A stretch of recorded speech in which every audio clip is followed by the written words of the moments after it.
So the NFL ratings are tanking. Now, who in the world would have predicted that? I don't know, maybe everyone who is paying attention to anything in real life, maybe, and not the blue check Twitter brigade? Well, in this particular video, I'm going to talk to you quickly about their ratings and how they are tanking for the NFL.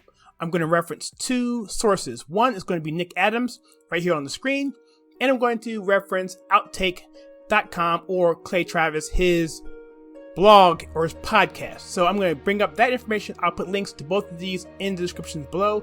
Let's jump in. This is from Nick Adams. It says here, NFL Week 1 TV ratings have been released, and across the board, they are down in a big way. These decreases come during a time of heightened political sensitivity when NFL players across the league are participating in social justice rallies at record rates. Now, let me just say this before I get into some of the numbers. Now, people want to escape. We have mentioned this before, and there's been studies done on this. People tune into entertainment to take their mind away from what's going on in society. I mentioned the word amuse. Amuse simply means to not think. Amusement parks mean you go to something to not think. Entertainment is a form of amusement, and people want to go to entertainment to not think.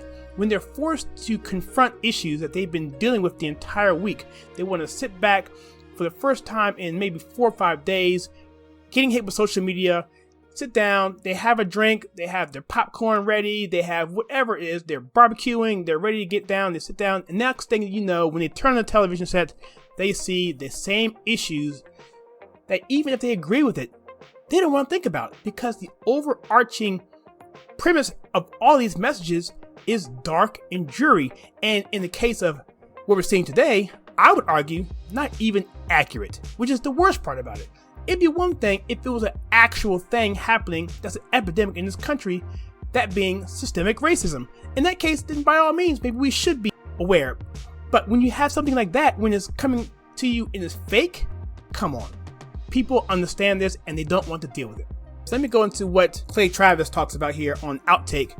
He mentions here that the NFL has two serious advantages that most leagues haven't had. And the fact is that during the opening week, nearly 1.2 million people did not attend actual games in stadiums. The stadiums, in case you didn't notice, were empty. And if you take 16 stadiums and the average of 70,000 people per stadium, that's where you get to that number. Also, if you take into consideration that they now calculate viewership differently, they include gyms and bars and things like that to talk about something called the out-of-home viewing metric. Well, guess what? Bars and gyms, for the most part, are not open. And so what happens? So now you have a situation where all of this together should indicate a higher rating or higher number of people coming to the television set or whatever they want to watch it, streaming, to watch. But this is what happened. So the Sunday night game were down 15%, okay? The first Monday night game was down 18%.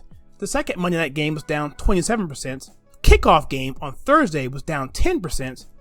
And CBS overall was down 12% in their early showings of their games. Fox was up, actually, but that can be attributed mainly to the fact that you had Tom Brady going up against Drew Brees in a very good game. But overall, the NFL ratings were down big time.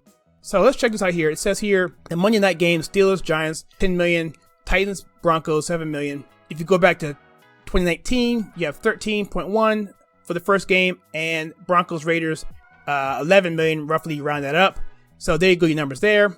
Says Clay Travis, a staunch critic of the recent shift of social justice and politics entering sports, tweeted about the poor ratings, stating they were almost as broke as the Titans' field goal kicking, down a whopping 27% over the year. The sports commentator was referencing the Titans kicker 4 missed field goals and point after attempts during the Monday night games. So I didn't watch any of the games. I didn't even watch the Redskins play. So it's really, really horrible that we've come to the point now where you can't even watch things that you love anymore. And I just, would like to watch it. But again, going back to my earlier point, you really can't watch it. And because you just take yourself out of it. And if I'm going to do that, I might as well be on Facebook, all right? I might as well be doing a YouTube video. And the thing about that is that at some point in time, you want to kind of step away from that sort of thing. And so when you do YouTube videos like I do, and you research stuff all the time like I do, it kind of wears on you, right? I mean, it just, you have to do this, but you kind of want to take yourself away from that. And there's really no outlet to do that, other than spending time with your family, which there is a good side to most of this. You can't actually do things that are constructive and beneficial to you as long as you allow it to do that in your life. So here's the thing. I saw something else that someone said on social media about how the boycotting with the NFL is not going to help. It's basically a leftist saying, look guys, you can do what you want, but the NFL has multiple revenue streams and you're not going to be able to affect any of that because they're a multi-billion-dollar company. Ha ha ha ha. You guys are losers. Well, here's the thing. I posted on this particular thing 2 things in that are short-sighted.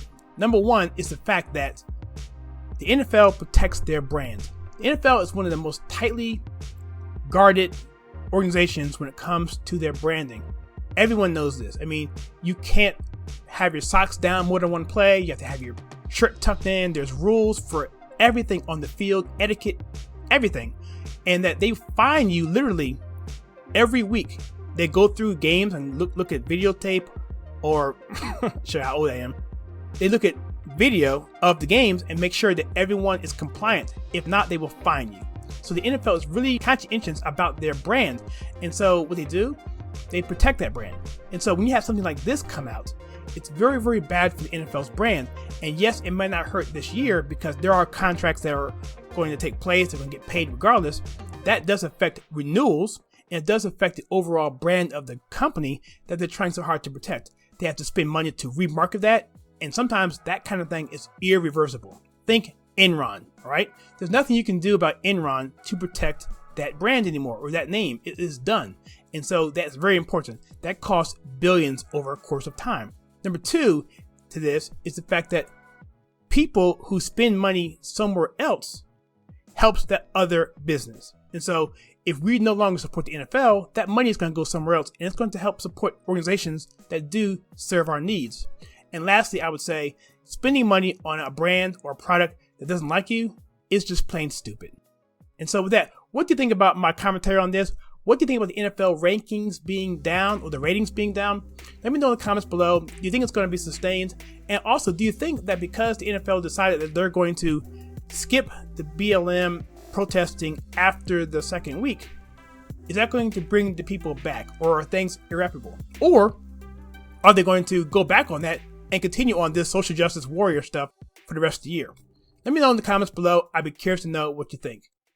And if you're looking for content of culture, TV, movies, and politics filtered to you the right way, then please click the like and subscribe button and that bell icon so you don't miss any featured content. Go to walkedaway.net and make it known when you first walked away, and also share with your friends as we're trying to reach 10,000 subscribers. And please check out some content that we have right here.